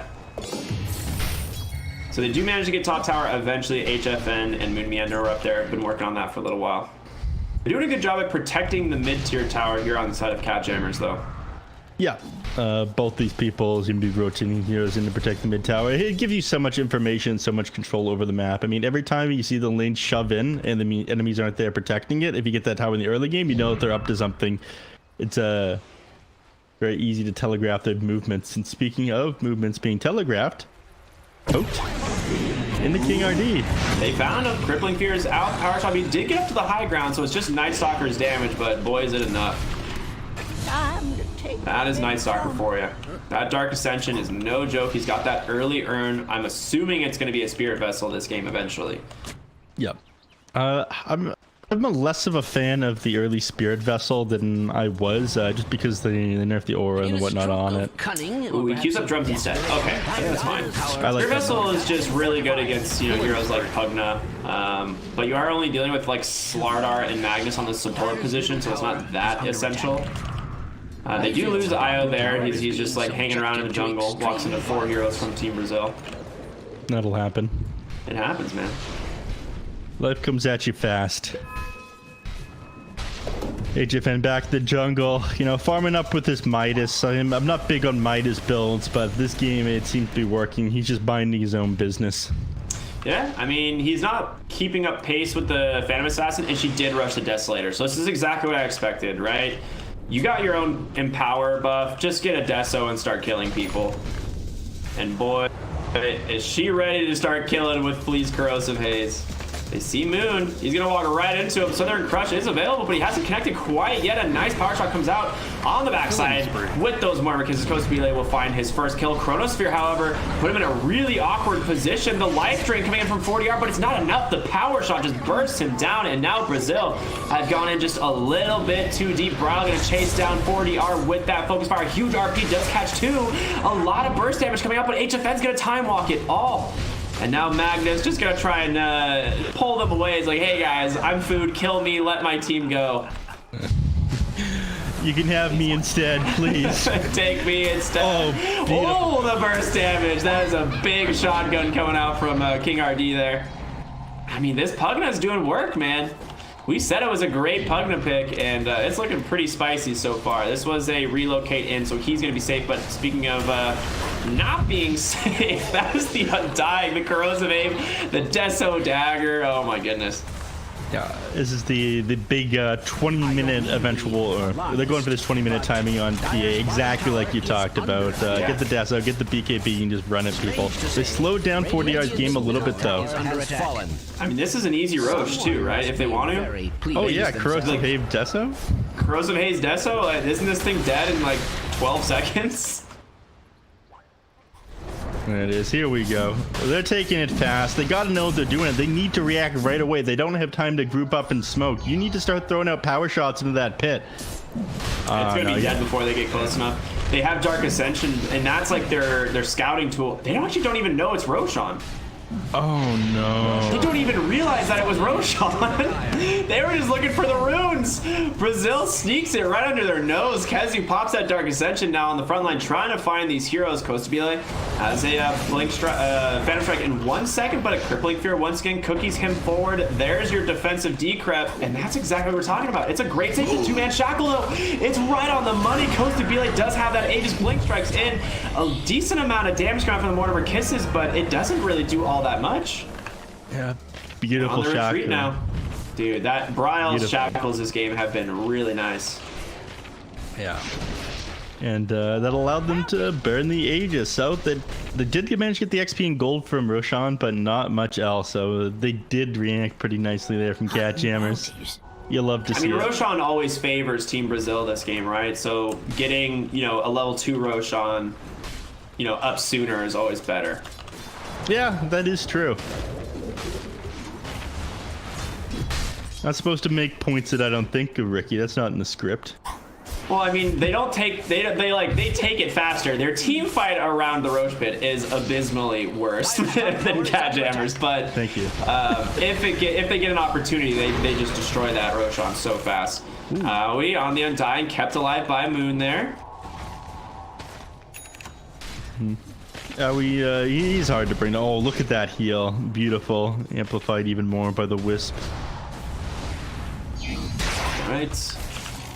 They're getting close to that Aghanim Scepter on the Snapfire mid lane. They're going to get this tier 1 tower. A great objective here for the side of CatJAMMERS, opening up that dire jungle. As any fool can see. And they're getting closer to this MKB on the Faceless Void as well. Still pretty far away. MKB. Yeah. He's getting there.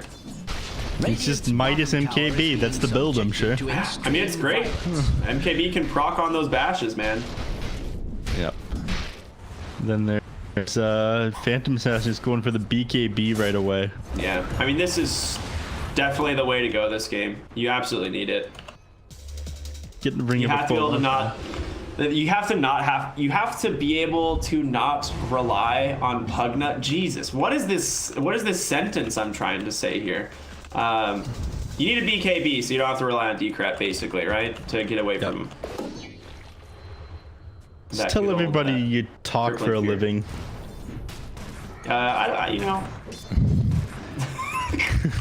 I don't necessarily talk for a living. I definitely have another job where I very much stay at my desk on the other side of my wall and just do IT work. I see.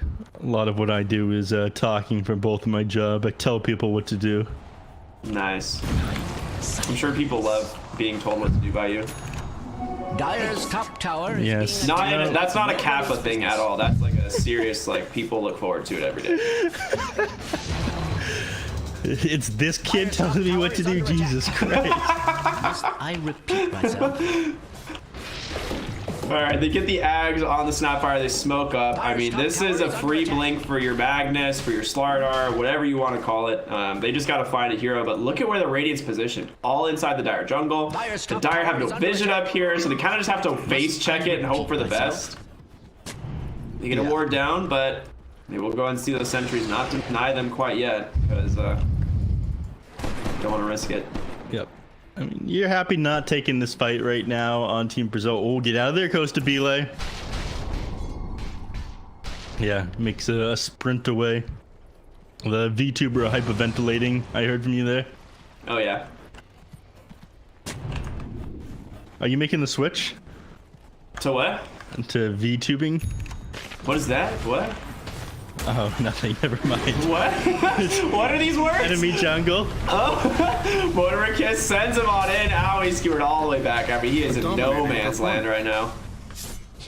There it is, baby. That's the blink reveal from Flea. The Mortimer Kisses reveal from the Snapfire. Kezu's already burned that Crippling Fear as well, so that's super terrifying. Does have that Dark Ascension available. They have Chronosphere, but They need to back up. It's only a level 1 Crippling Fear, so the cooldown is pretty large. They just got to get back with Aoi down and no Crippling Fear immediately available. they're gobbling up in 3 seconds, man. Fire's going to be ready to take another fight. It would appear Yeah, Radiant's okay. top Here's tower the- is He under available attack. as well. Here's the MKB you were talking about. I've never Chronosphere seen is up. Radiant's structures That is a look huge so buff to fortified. damage. They're going to smoke this? What are they waiting for? Radiant's They're top not tower smoking. Okay, is they're just waiting for the under room. attack. And not in a good way. Well, They're gonna let that it tier seems 1 that fall. Radiant's top I don't really tower blame him. has It's not that fallen. big of a deal to lose that tower. It's really hard to defend right now against the Snapfire Magnus, and you don't really see Snap on the map, so They also had the vision up there on Team Brazil, and you just had to kind of assume that on CatJAMMERS. That tower isn't very important as an objective or holding point. You don't get that much more from it. So let it go, despite having everyone in position there. all right, itemization wise, where are we at? We should have PABKB. We do, right? Yep. So where's We've, going next for the Basher? Okay. Yeah. You're getting onto the Wisp and blowing them up to start a team fight with that bash is going to be a pretty crucial part. Flea just zooming on through the river. They have no vision of this quite yet. They did see Bryle for a moment as he went into the trees thanks to that high ground ward. They're pinging him out actually right on the head, right on the money. The question is, can they dive on past there to find him? Yeah.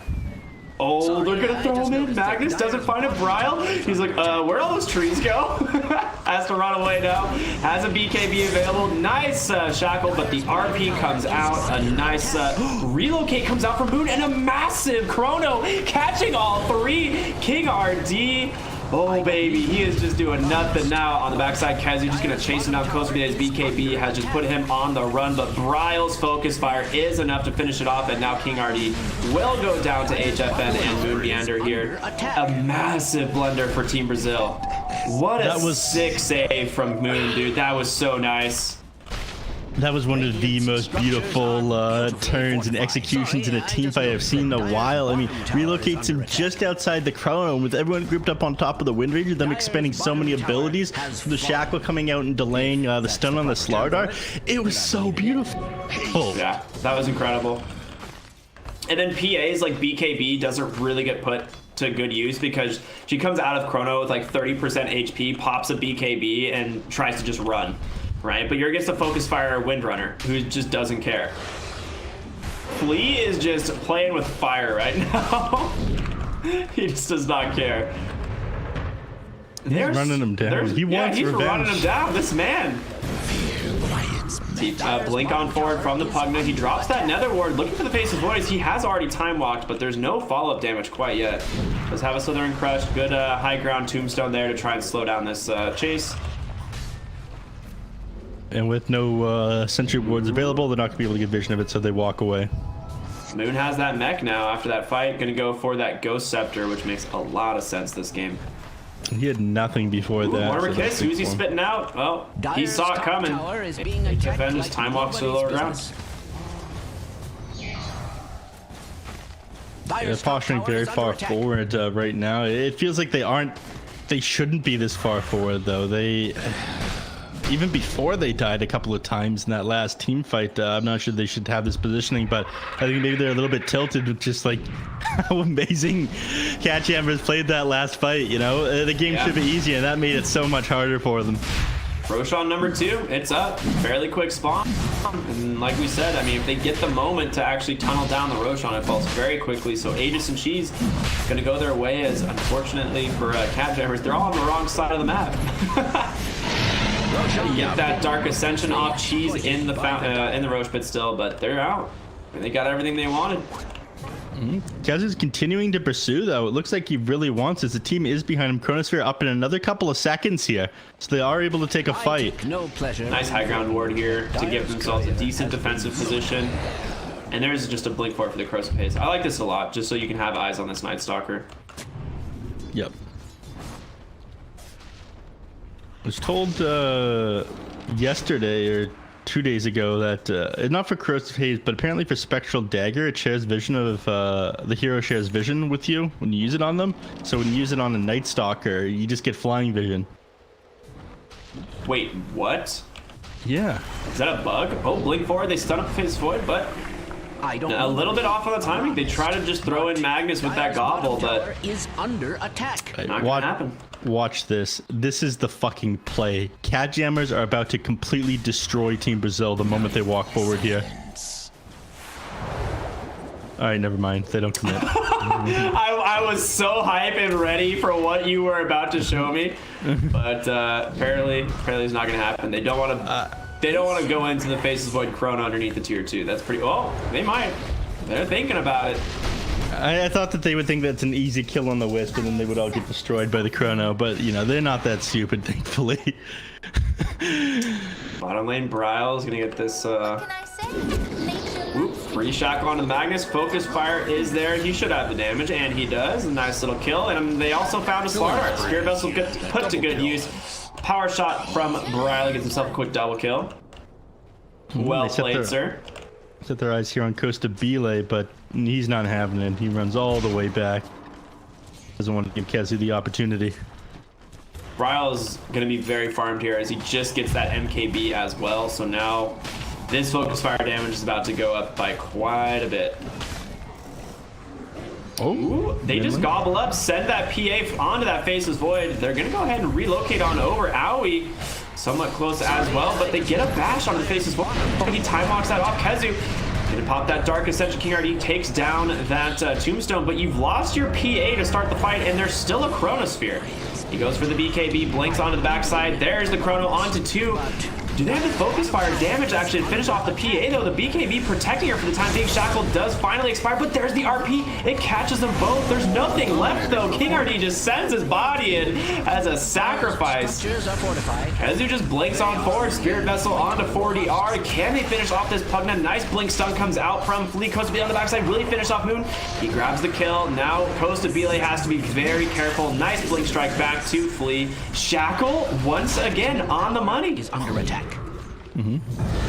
Need to be able to pursue They buy this. back Pugna. They can go here. They're looking for the Faceless Void. They get him with the burst. Goes to Belay's crit just a little bit too much. Backs out of the fight. They're looking for Brown now. He goes for the BKB. The TP can't go. Belay get the dagger bash. It's not there.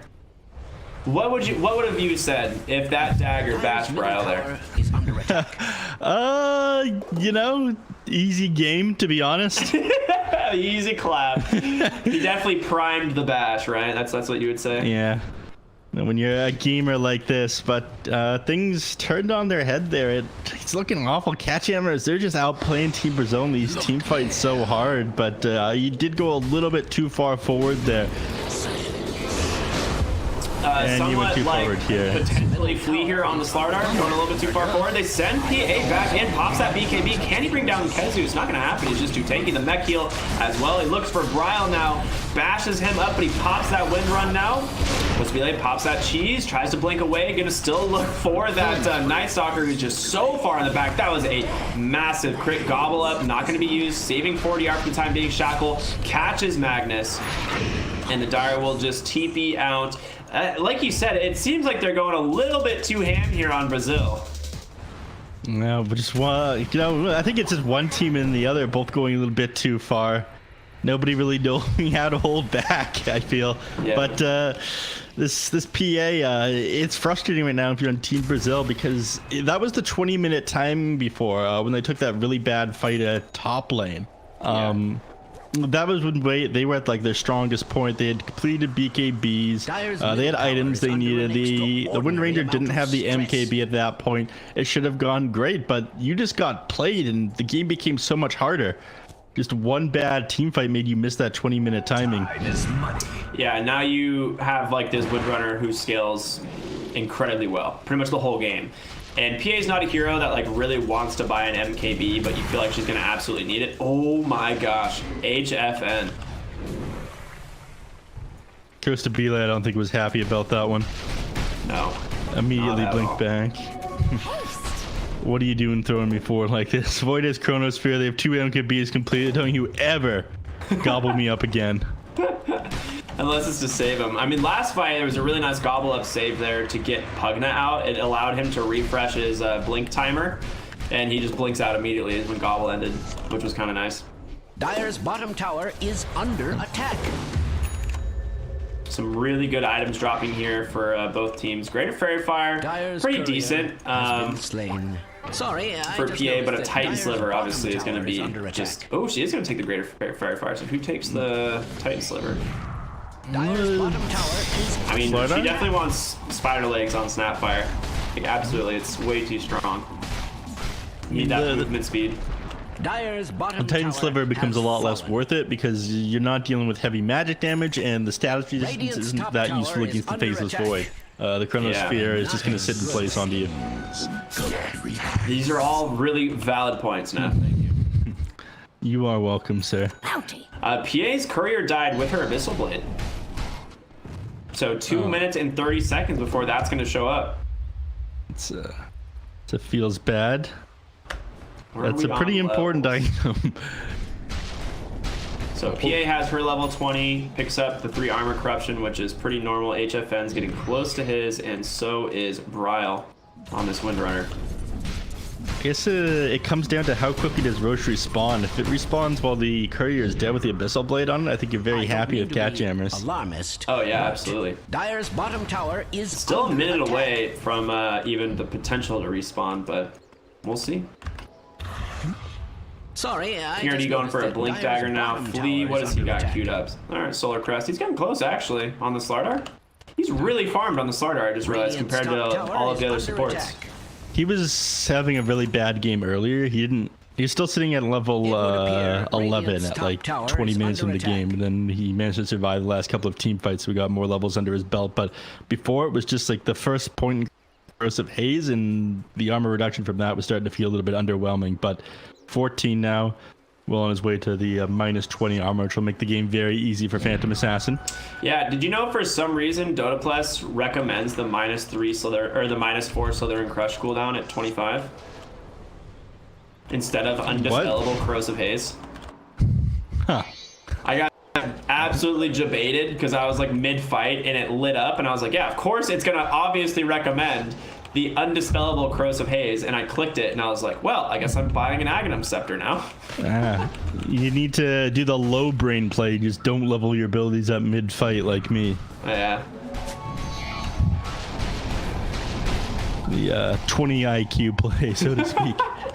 I mean, that's probably the big brain play considering. Yeah. Time walk, distance, and time walk cooldown, the pickups for Faceless Void. Makes a lot of sense this game when you're dealing with Phantom Assassin, the burst damage just in general. He could go an Aghanim Scepter eventually, which I think is incredibly strong here. Aoi just gonna walk right up, give some vision of King RD. They don't see Costa Bile, however. Oh, it was just an illusion. Oh man, what a bait. As you search it, oh my god, it's the other illusion. It's another illusion. Oh man, 40R is KEKWing right now real hard. You fell for one of the classic blunders, CatJAMMERS.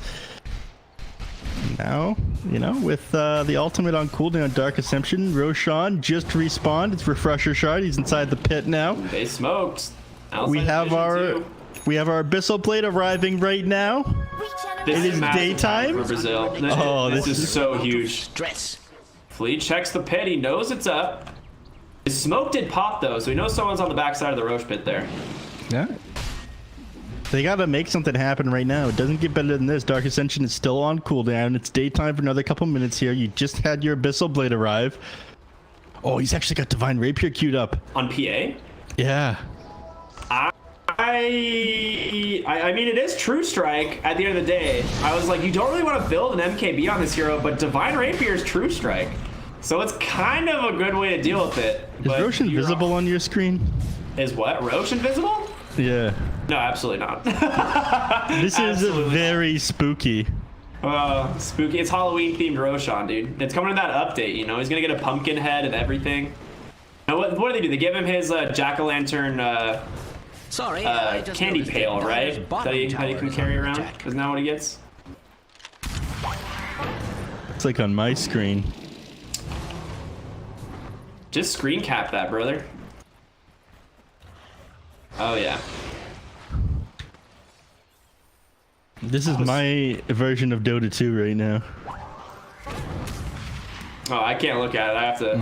I have to control the Jerry has to control the cameras. And it's Jerry. If we ever miss a kill, by the way, you guys, make sure to yell at Jerry, our cameraman. Yeah. That guy never gets anything right. Yeah. Sometimes, you know, we have really Pagu camera movements, and those are actually done by me. But whenever we miss a kill, it's almost every time when I hand those observer controls over to Jerry. Every single time. Well, they Dark waited for Ascension up right before nighttime as well, so they just want to threaten the Roshan, and boy, is it falling very quickly. That Faceless Void, MKB put to good work. There's gonna be the kiss right on into the pit. HFN has to be very careful. Well, they burned all of Snapfire's abilities. I really just expected the Gobble Up and nothing else, but they actually blew the ultimate as well. Costabile has a DD rune. That's super spooky. Yeah, he's for sure going for he's either going MKB or Divine Rapier. He picks up the Demon Edge first, but he's got that double damage. He's in the Roche pit. It's fallen low, man. This is a tense moment, a potential game-winning moment for both teams. Neither team really wants to give it up. That Tombstone right there is a very good zoning tool. He's playing with it in his blur, though, on Costabile. You see him now. That blur expired. Blink on forward. They find KJ on the Magnus. This is a great pickoff. No RP is huge. He does have buyback, though. Gobble Up's available. He could just TP right back into the outpost. No Tombstone and a huge Blink Crush. Catches two. Your Faceless Void just taking the Roche. They have no idea. It's all a distraction. HFN. He's got Chrono available and a Refresher Shard. He manages to get both. There's going to be the relocate. Does do a good amount of damage, but Browse focus fire on the backside. Pugna in so much trouble. He goes down. So does King RT. Costabile. No BKB left. Will he commit the Refresher? He has no mana. Absolutely not. But Phantom Assassin dies. No buyback. An absolute disaster here for Team Brazil. It almost feels as if you let this happen. I mean, you held on to that buyback for way too long on the Magnus. You had the opportunity, every opportunity, to take a Rosra fight against the enemy team when the Dark Ascension was down during daytime, and you gave it up, you know? In action, this is what you pay for here. Yeah.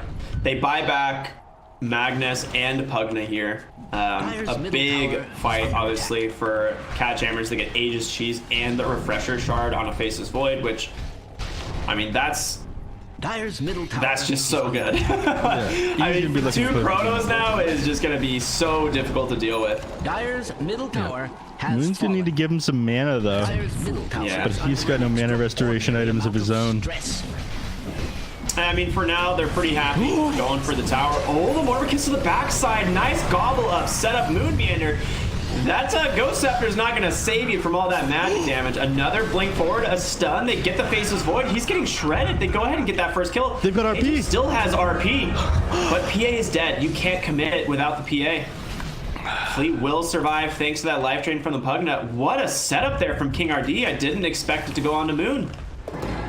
Gobble, gobble, baby. It's so strong.